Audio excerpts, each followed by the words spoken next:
Dear Patriots, before the news starts, please subscribe to our patriotic channel by clicking the subscribe button. Give us a thumbs up to this video. Don't forget to leave your opinion below in the comments section. Share the news on Facebook and Twitter so you friends see it. Thank you. Kimmel hoped this clip would stay hidden, and it's on race, not sex. James Christian Kimmel was born in Brooklyn on November 13, 1967. Roughly 30 years later, he rose to fame by making women feel things he stuck in his pants and making double entendres regarding women in scantily clad outfits. Now he hosts the last place show in the late-night TV ratings in which he cries a lot about guns, Obamacare, Republicans and anything to the left of Elizabeth Warren's position papers. This career trajectory, somehow, has qualified him to host the Oscars not once but twice. Unfortunately, without the Juggies or the crying jags, America just isn't quite as interested in Mr. Kimmel's antics. Last Sunday's anti-Trump Oscars were the lowest-rated edition of the awards broadcast in its history, down double digits percentage-wise from Kimmel's last outing. All the while, Kimmel has endured criticism for hosting the first post-Weinstein Oscars after his antics on The Man Show, mostly of the sexual harassment variety. However, now that America is done being slightly outraged over the fact that Kimmel made his name off of raging sexism, they've also remembered he made his name off of raging racism, too. See, one of the common skits on The Man Show involved making fun of Karl Malone, the NBA Hall of Famer who was then in the twilight of his illustrious career with the Utah Jazz. The thing about Malone was that, although a relatively intelligent man, he was also an individual without a filter. Think Donald Trump without handlers. That's kind of the guy he was, and it was funny. It was also something that an enterprising comedian could easily make fun of. The thing was that for all his liberalism, Kimmel's Man Show wasn't exactly known for any sort of commitment to diversity. There weren't a whole lot of black male performers on the show. Yet, Kimmel and co. still wanted to have some fun at Malone's expense. So, Kimmel did what any comedian would have done. And by what any comedian would have done, what I mean is what any minstrel show performer taking the stage in Shreveport, Louisiana back in 1892 would have done. Kimmel decided to appear in blackface and talk in pidgin English. Hilarious. Those simple black folks are scared of aliens sticking things up their hindquarters, and that's funny. Oh, by the way, all you Americans better keep the onerous individual mandate in Obamacare because I'm a moral authority and I said so, damn it. Now, I've said it before and I've said it again talking about Kimmel's time with The Man Show. All he has to do is issue the most tepid non-apology apology and I think most people would be willing to let this slide. Many people have done things to make money and advance our careers that, looking back with a certain degree of maturity, they wouldn't have done. In the entertainment industry, this is especially prevalent. However, Kimmel hasn't even issued a desultory, well, I guess that wasn't the best idea, even though he was one of the show's creators and wrote many of the offensive skits in question. Given this, we kind of have to assume that America's new moral comedic authority is pretty much okay with blackface and sexual harassment, because he's A, done it and B, refuses to apologize for it. This is liberal America's new conscience. Why are we not surprised?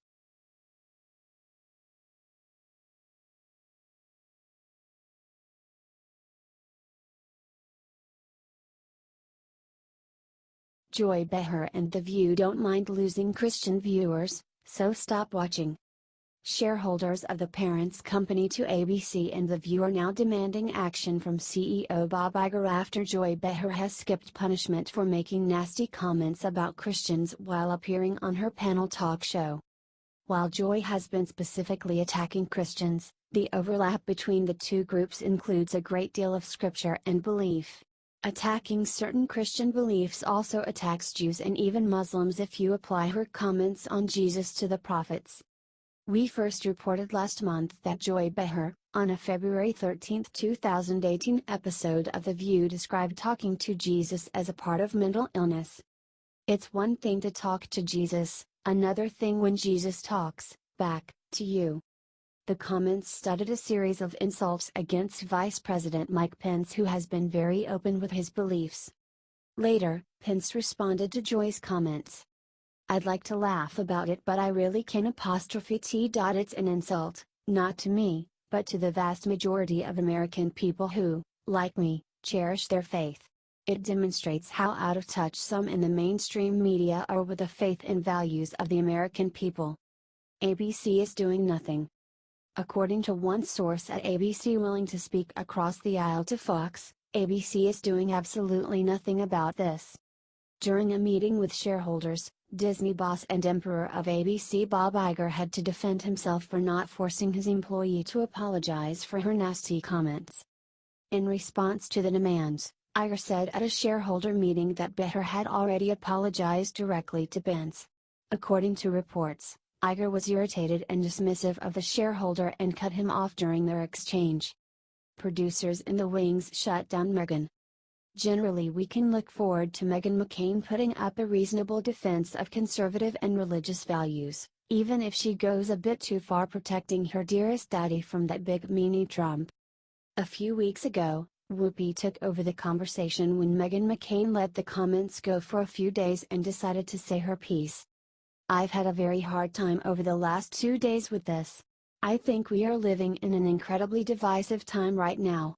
As a Republican, I feel like sometimes liberals say we need to be tolerant to everyone.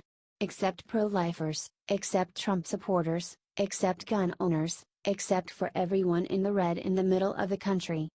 That's when she was cut off by Whoopi, who looked over to the producers in the wings when she explained why she was putting the kibosh on the demand for an apology. "I'm going to stop you because that's not actually true. We don't want to talk about liberals and what they're doing. I'm trying to get out of this because this is what Whoopi looks backstage, asked me to do. So, if you could do it sort of quickly." Unacceptable. Joy would vote for a rapist murderer.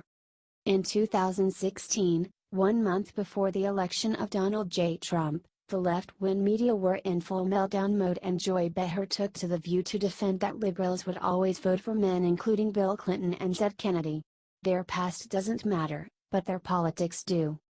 Republicans have voted against the Violence Against Women Act. Now, that to me, is more important than anything that Bill Clinton did or didn't do because it's what she's going to vote for. When she was prompted with the names of victims including Juanita Broderick, Behar did not care. Keep calling. All of us together can show the network and the show that we want action on Joy's comments. You can either click here to ABC's website to find their complaints page or you can directly call their customer care line at 800-230-0229. Be nice to the person taking your phone call, but make it clear that you are no longer tuning into The View specifically because of Joy Behar's comments. Directly contacting the network is the only way to make all of our voices heard.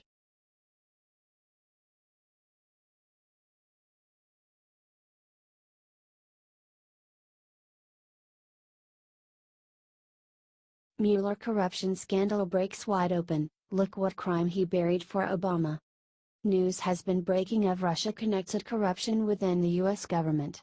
But, surprise, surprise, it has nothing to do with Donald Trump and everything to do with Barack Obama. Apparently, as Obama's administration was approving a Titanic deal to give Russian companies stake in U.S. uranium, the same Russian individuals were engaged in all sorts of nefarious behavior. Corruption, bribery, and various underhanded activities. We never learned about it, because it appears the FBI at the time was covering it up. And who was responsible for the cover-up? Oh, just the guy leading the Russian investigate today.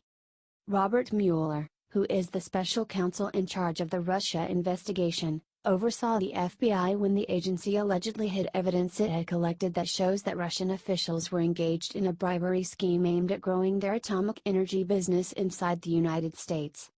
The details were outlined in a report on Tuesday which shows that the evidence was withheld even from lawmakers as they questioned the Obama administration's approval of the sale of uranium-1 to Russia's Rosatom, which led to Russia controlling 20% of U.S. uranium. Former Representative Mike Rogers, Army, who chaired the House Intelligence Committee during the time the FBI probe was being conducted, told The Hill that he was never made aware of anything regarding Russian nuclear corruption, though many of his fellow lawmakers were concerned about the deal, which was also approved by Hillary Clinton's State Department. The Russian efforts to manipulate our American political enterprise is breathtaking. Wow, this is really looking bad for everyone involved. Obama, Clinton, Mueller are all in a big pot of corruption stew. Why were these charges covered up? Because they didn't want the deal to get nixed by Congress. So Mueller's people, during Obama's authority, hid the evidence to protect the deal. That's pretty shady, to me. It suggests that the administration, and those working for it and the FBI, were all but complicit in the bribery scheme. Perhaps they were beneficiaries of bribery? How can we know, since it was covered up? All this should lead to an investigation by Congress over just what went on back then. I had a hard time believing nobody will be prosecuted over this revelation. I guess we'll have to wait and see.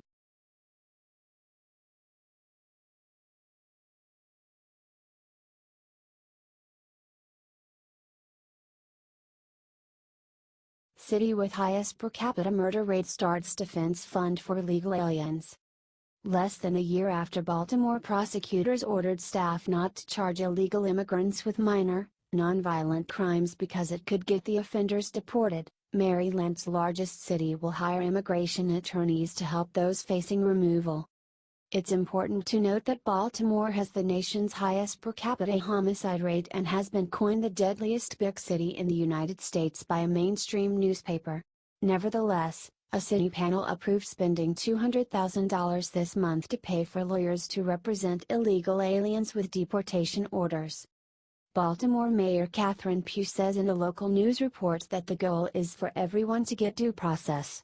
We're not making a decision as to their status, we're making the decision to be supportive of individuals who live in our city, according to the mayor.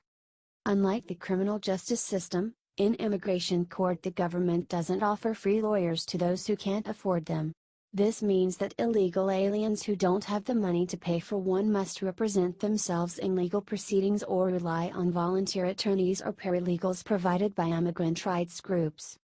This leaves many illegal aliens in removal proceedings without adequate legal representation. The trend of using taxpayer dollars to assist illegal aliens in deportation proceedings started under the Obama administration.